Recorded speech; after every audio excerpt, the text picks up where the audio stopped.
Gold, trusted gold buyers. మీరు తాకట్టు పెట్టిన బంగారాన్ని విడిపించి ఈ రోజు ఉన్న మార్కెట్ ధరకు కొనబడను.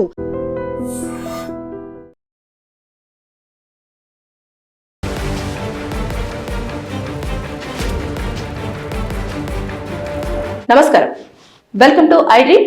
నేను మీ సంగీత. ఒక్క జిల్లాలోనే 428 మంది పిల్లలకు ఎయిడ్స్ ఉన్నట్లుగా కూడా అధికారులు గుర్తించడం జరిగింది. ఇది ఎక్కడంటే బీహార్లోని సీతామఢీ అనే జిల్లాలో.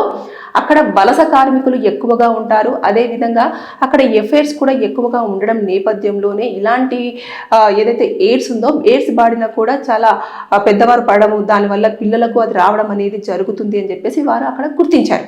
అయితే 428 మంది పిల్లలతో పాటు అక్కడ ఎవరైతే పెద్దవారు ఉన్నారో అందులో మొత్తం 6707 మంది పెద్దవారు. మొత్తం ఓవరాల్గా చూసుకుంటే అక్కడ 8000కు కేవలం ఆ ఏరియాలో ఉన్న సీతాగఢి దాంట్లోనే 8000 మందికి ఎయిడ్స్ ఉన్నట్టుగా కూడా అధికారులు గుర్తించారు. నెలలో 40 నుంచి 80 కేసుల వరకు అక్కడ ఫైల్ అవుతున్నాయంట. అంటే బీహార్లో కంట్రోల్లో ఉంది అని చెప్పేసి అనుకున్న ఈ ఎయిడ్స్ వ్యాధి ఇప్పుడు ఎక్కువగా అక్కడే ప్రబలుతుంది. అక్కడ ఎందుకో కంట్రోల్లోకి రావట్లేదు. ఇది ఎక్కువగా వలస కార్మికుల వల్లనే ఇది ఎక్కువగా వ్యాప్తి చెందుతుంది అని చెప్పేసి వారు చాలా వరకు అన్ని కోణాల నుంచి అంచనా వేయడము, అదేవిధంగా అన్ని ఎంక్వైరీ చేయడం ఇదంతా కూడా చేశారు.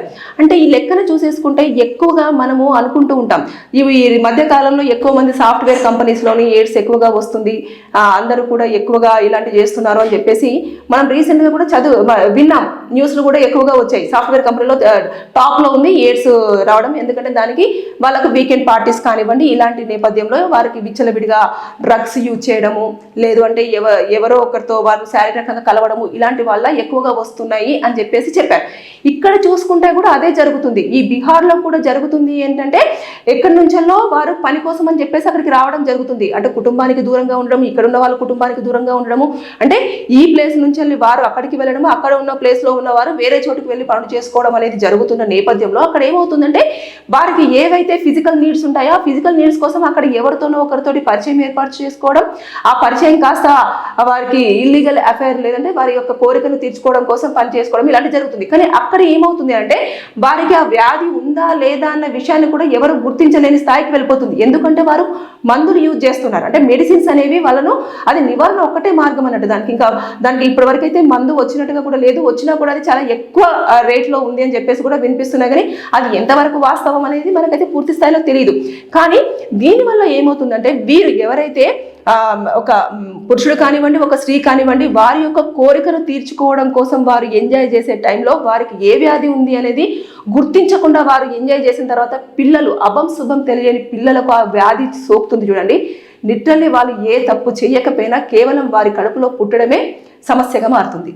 అది ఎప్పుడు వాళ్ళకు బయటపడుతుంది?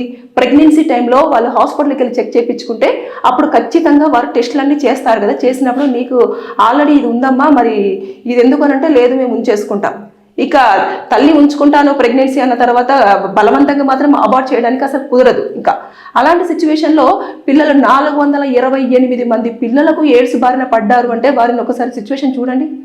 వారు ఆ టైంలో దానికి ఒక తీవ్రతను ఎలా టాబ్లెట్స్ వేస్తున్నా కూడా రెగ్యులర్గా టాబ్లెట్స్ వేసుకోవాలి. చిన్న చిన్న పిల్లలు, వాళ్ళు చూసేస్తే కూడా మనకి ఎలా అనిపిస్తుంది, వాళ్ళకి ఏం జరుగుతుందో తెలియదు, వాళ్ళ బాడీలో ఏం ఉందో తెలియదు.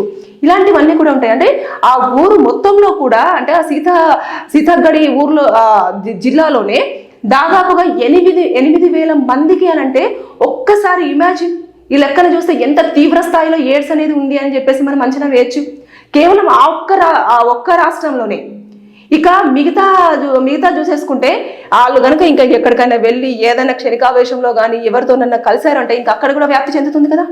ఇలాంటివన్నీ చోటు చేసుకుంటున్నాయి. కాబట్టి దయచేసి నేను చెప్పేది ఏంటంటే ఎఫ్ఐఆర్స్ పెట్టుకునేవారు జాగ్రత్తలు పాటించకపోతే ఇలాంటి ప్రమాదాలు వస్తాయి. అంటే సింగిల్గా ఉండే వాళ్ళు ఎవరైనా సరే, లేదంటే భార్యాభర్తలకు దూరంగా ఉంటున్న వాళ్ళు ఎవరైనా సరే ఎక్కువగా అట్రాక్ట్ అవ్వడము, ఎక్కువగా ఎఫ్ఐఆర్స్ పెట్టుకోవడము, వారు ఆ టైంలో ఏదో అయిపోయింది అని చెప్పేసి ఏదో కానిచ్చేయడం, ఇలాంటివన్నీ చేయడం వల్ల ఇలాంటి ప్రమాదాలు అయితే జరుగుతూ ఉన్నాయి.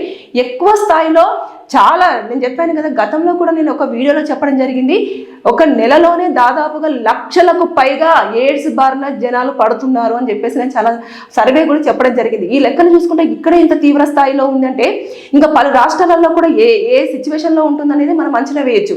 సాఫ్ట్వేర్ ఎంప్లాయీస్ విషయంలో ఆల్రెడీ ఒకసారి వెల్లడైపోయింది, ఇక చూస్తే ఇక్కడ ఒక స్టేట్లో వెల్లడైపోయింది. అదేవిధంగా సంగారెడ్డిలో కూడా చాలా వరకు ఎయిడ్స్ కేసులు నమోదవుతున్నాయని చెప్పేసి ఒక అంచనా వేయడం జరిగింది, ఒక నివేదిక కూడా బయటికి రావడం జరిగింది.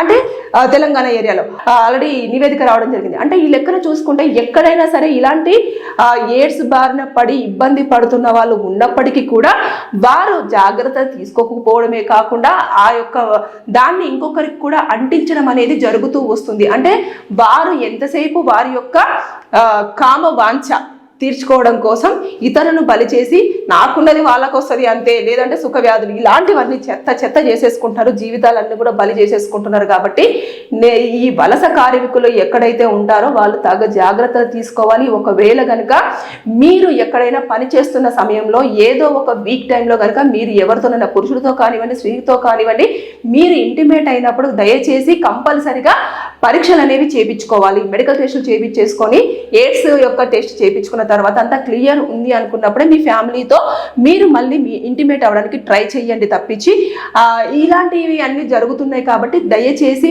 అనవసరంగా పిల్లల విషయంలో మాత్రం ఇలాంటివి చోటు చేసుకుంటాయి. కాబట్టి చాలా ఎక్కువ తీవ్ర స్థాయిలో ఉంది, మొత్తం ఇండియా వైడ్గానే చాలా తీవ్ర స్థాయిలో ఉంది. కాబట్టి దయచేసి అలర్ట్గా ఉండండి. ఎఫైర్స్ పెట్టుకునేటప్పుడైనా రిలేషన్షిప్లోకి వెళ్ళేటప్పుడైనా సరే ఇక మీదట పరీక్షలు చేసుకొని హెల్త్ కండిషన్ అంతా బాగా ఉంది, ఇతను చాలా పర్ఫెక్ట్ హెల్దీ అని చెప్పేసి అనుకున్నప్పుడే మీరు ఏం చేయాలనుకుంటారో ఆ పర్సన్తో చేయండి. అంతేగాని ఏదో వచ్చేసారు, బాగున్నారు, చూడడానికి స్మార్ట్గా కనిపిస్తున్నారు, మంచి స్టైలిష్గా ఉన్నారు, చాలా బాగా మాట్లాడుతున్నారు, కన్సర్న్ చేస్తున్నారు అని చెప్పేసి కనుక పొరపాటున వాళ్ళతో మీరు వెళ్ళారు అంటే ఖచ్చితంగా ఎయిడ్స్ బారిన పడక తప్పదు. ఇలాంటివే చోటు చేసుకుంటున్నాయి కాబట్టి be alert, be careful. Thank you. And for more videos, Please subscribe to iDream. Please subscribe to iDream. Please subscribe iDream. And please subscribe to iDream. For more videos, subscribe to iDream. please like, share and subscribe to the channel. Congratulations, iDream. Subscribe to iDream. Subscribe to iDream. So subscribe to iDream Media. iDream ki iDream team అందరికి huge congratulations. Please subscribe iDream Media. Please subscribe to iDream. Subscribe iDream. Please subscribe to iDream. iDream అంటే నా కళల ఛానల్ను subscribe చేసుకున్న నోరు తిరుగుతలేదు, మీరైతే గంట గుర్తు కొట్టండి. For more such videos, please subscribe to iDream. Subscribe to iDream. Please subscribe to iDream. Please subscribe iDream Media. Please do subscribe to iDream. Please subscribe to iDream Media. For best entertainment and information, please subscribe iDream. And don't forget to subscribe to iDream.